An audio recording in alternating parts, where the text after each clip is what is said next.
मुंबई के मध्य क्षेत्र में मौजूद पवई झील।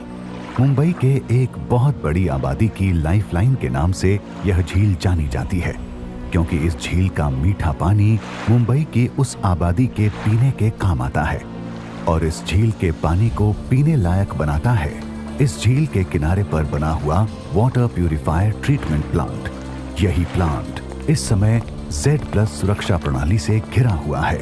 इस प्लांट को घेरने वाले हालांकि मिलिट्री के स्पेशल अल्ट्रा कमांडोज हैं, लेकिन उनके चेहरे के भाव बता रही हैं कि वे जिस मुसीबत से उस प्लांट को बचाने में जुटे थे, वो उनकी सोच से कहीं ज्यादा बढ़कर खतरनाक है। तभी तो उनका ऑफिसर चिल्ला चिल्ला कर उन्हें यह हिदायत दे रहा है। यहाँ पहुंचने की जो एकमात्र सड़क सामने नजर आ रही है, उससे किसी की भी नजर एक पल के लिए नहीं हटनी चाहिए। सभी के हथियार अटैकिंग मोड पर होने चाहिए। सभी को किसी भी स्थिति के लिए तैयार रहना है। और हाँ, यहाँ तुम्हें यह भी बता दिया जाना जरूरी है कि तुम्हारा सामना जिस मुसीबत से होने जा रहा है, वे एक अलग तरीके की है, जिसके बारे में तुमने देखा सुना नहीं होगा। इसीलिए किसी को डरना नहीं है, किसी को पीछे हटना नहीं है। लक्ष्य हमारा एक ही रहेगा। कोई भी किसी भी तरीके से इस वाटर प्लांट तक नहीं पहुंचना चाहिए। अगर ऐसा हो गया तो मुंबई में विनाश का वो तांडव होगा जिसे देखकर पूरा विश्व कांप जाएगा। Everybody understand? Yes sir. सभी कमांडोज ने एक ही स्वर में बोला तो था, लेकिन किसी के भी समझ में नहीं आया कि क्या और क्यों होने जा रहा है। कुछ ने समझने की कोशिश भी की, लेकिन तब तक देर हो चुकी थी। उनके ऑफिसर के हाथ में थमा वायरलेस चीख उठा था। उधर से एक बेहद घबराहट भरी आवाज गूंजी। सर, हम उनको नहीं रोक पा रहे हैं। उनका झुंड का झुंड झील की तरफ बढ़ रहा है। अब आपको ही कुछ करना होगा, नहीं तो मुंबई को तबाह होने से कोई नहीं बचा पाएगा। और सर, वायरलेस पर गूंजने वाली आगे की बातें उस अफसर ने नहीं सुनी। सुनता भी क्यों? सामने खड़े कमांडोज को आदेश देने में वह एक पल भी गंवाना जो नहीं चाहता था। अलर्ट! Everybody alert! चीख कर यह आदेश देने के साथ ही उसने सभी कमांडोज के साथ अपनी आंखें सामने सड़क पर उधर जमा दी, जिधर से एक ऐसे तूफान के आने का अंदेशा था जिसके बारे में उन्होंने सपने में भी नहीं सोचा था। अभी 2 मिनट भी पूरे नहीं गुजरे थे कि आंखों को दिखाई दिया वह रोंगटे खड़े कर देने वाला तूफान, जिसमें शामिल तो इंसान नजर आ रहे थे, लेकिन एक भी इंसान जैसा नहीं था। सभी के सभी शैतान दिखाई दे रहे थे। वे शैतान जिनके शरीरों का मांस चीथड़े बनकर लटका हुआ था, जिनके हाथों के नाखून भयानक तरीके से पड़े हुए थे, जिनके चेहरे लाश की तरह नजर आ रहे थे, जिनके मुंह से लहू को सर्द कर देने वाली चित्कारें निकल रही थी, जिनके दांत एक दूसरे से टकराकर ऐसी किटकिटाहट की आवाज पैदा कर रही थी जो किसी की भी हड्डियों में सिरहन पैदा कर सकती थी। सामने खड़े कमांडोज उन्हें देखकर स्तब्ध थे। अब उस अफसर के पास यह चिल्लाने के सिवा और कोई चारा ही नहीं था। फायर! अगले ही पल गोलियां बरसने लगी और उन शैतान ज़ॉम्बियों के शरीर निशाना बनने लगे। इन मुर्दों को गोलियां भला कितना रोक सकती हैं? ज़ॉम्बीज कमांडोज पर आकर गिर रहे थे। उनके शरीरों को कागज की तरह चीर फाड़ रहे थे। चारों तरफ चीख पुकार का माहौल था। हड़कंप मच गया था और यह हड़कंप इस बात की गवाही दे रहा था कि मुंबई जैसा एक अच्छा खासा शहर विनाश के कगार पर खड़ा है। लेकिन 18 घंटे पहले ऐसा नहीं था। शहर से सिर्फ आधा किलोमीटर दूर मौजूद पहाड़ी से, जहां पर IIT बॉम्बे कॉलेज की नई बिल्डिंग की ओपनिंग सेरेमनी का जबरदस्त मस्ती से भरा फंक्शन चल रहा था और इस समय स्टेज पर IIT बॉम्बे कॉलेज के प्रिंसिपल रत्नाकर आप्टे सामने मौजूद अपने सैकड़ों स्टूडेंट्स और टीचर्स को संबोधित कर रहे थे। 20 एकड़ में बनी IIT बॉम्बे की यह रेजिडेंशियल बिल्डिंग अपने आप में एक पूरी मिनी सिटी है। इसमें 1500 स्टूडेंट्स के रहने के लिए रूम्स तो बने ही हुए हैं, साथ ही उनके लिए एक बड़ा cafeteria, library, reading room, mini hospital, classroom, canteen, playground, parking की सभी सुविधाएं मौजूद हैं। इस रेजिडेंशियल कॉलेज के जोन में रहने वाला आईआईटी का हर स्टूडेंट पूरी तरह सेफ है। सर, स्टूडेंट इस कॉलेज से बंक ना मार पाए, इसका भी इंतजाम किया गया है क्या? सामने मौजूद स्टूडेंट्स की भीड़ में से एक ने मजाकिया अंदाज में पूछा। बिल्कुल है।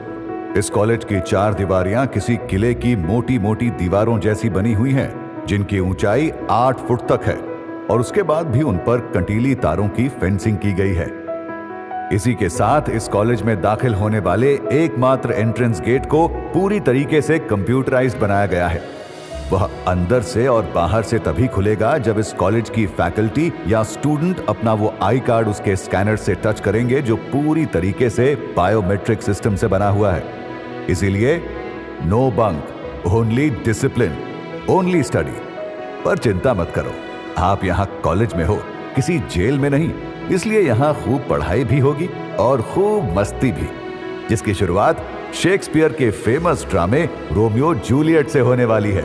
इस बात पर सारा हॉल तालियों की गड़गड़ाहट से गूंज उठा और ये शेक्सपियर के ड्रामे में हिस्सा लेने वाले स्टूडेंट्स के लिए एक्शन का टाइम था। इस ड्रामे के डायरेक्शन का जिम्मा नवीन नाम के जिस स्टूडेंट ने उठाया हुआ था, वो बुरी तरीके से झुंझला कर बोला, यार, प्ले शुरू होने में सिर्फ 3-4 मिनट बाकी हैं और हमारे प्ले की जूलियट शबा कहीं नजर नहीं आ रही। अभी तो यही थी, मैंने उसे मेकअप करने के लिए बोला था, बोली बस 1 मिनट में वॉशरूम होकर आती हूँ। शबा ने अपने दोस्तों से झूठ नहीं कहा था, लेकिन इस समय उसके कदम जिधर बढ़ रहे थे उधर वॉशरूम था ही नहीं। वो तो सुनसान पड़ी गैलरी में बढ़ती हुई कहीं और ही जा रही थी। लगभग भागते हुए शबा अपनी उस मंजिल पर पहुंची जो कॉलेज की लैब थी। उसने लैब के बंद दरवाजे को लगभग फुसफुसाकर नॉक किया। प्रोफेसर भास्कर, मैं Shaba, open the door please. तुरंत ही अंदर से एक भारी आवाज आई, दरवाजा खुला है, अंदर आ जाओ। शबा एक झटके से दरवाजा खोलकर लैब के अंदर पहुंच गई। अंदर जो शख्स था उसका नाम प्रोफेसर कबीर भास्कर था, जिसके सामने एक बड़ी टेबल पर चारों तरफ कई छोटे बड़े कांच के बीकर रखे हुए थे, जिनमें अलग अलग प्रकार के केमिकल भरे साफ दिखाई दे रहे थे। प्रोफेसर भास्कर ने इस समय अपने एक हाथ में एक छोटा सा जिंदा खरगोश दबोचा हुआ था और दूसरे हाथ से वो उस खरगोश को एक इंजेक्शन लगाने में व्यस्त था। हैरानी से भरी उसके पास पहुंची शबा ने पूछा, आपने मुझे इस समय क्यों बुलवाया है प्रोफेसर? तुमने मुझसे कहा था कि तुम्हें प्रैक्टिकल में नंबर बढ़ाने थे, इसीलिए तुम मेरे कुछ एक्सपेरिमेंट लाइव देखना चाहती हो। आज जब सभी सेलिब्रेशन के मूड में हैं, तो मेरे पास मौका था कि मैं अपने एक बहुत जरूरी एक्सपेरिमेंट को इस बड़ी और आधुनिक लैब में करूं। इसे लाइव दिखाने के लिए ही मैंने तुम्हें यहां बुलाया है।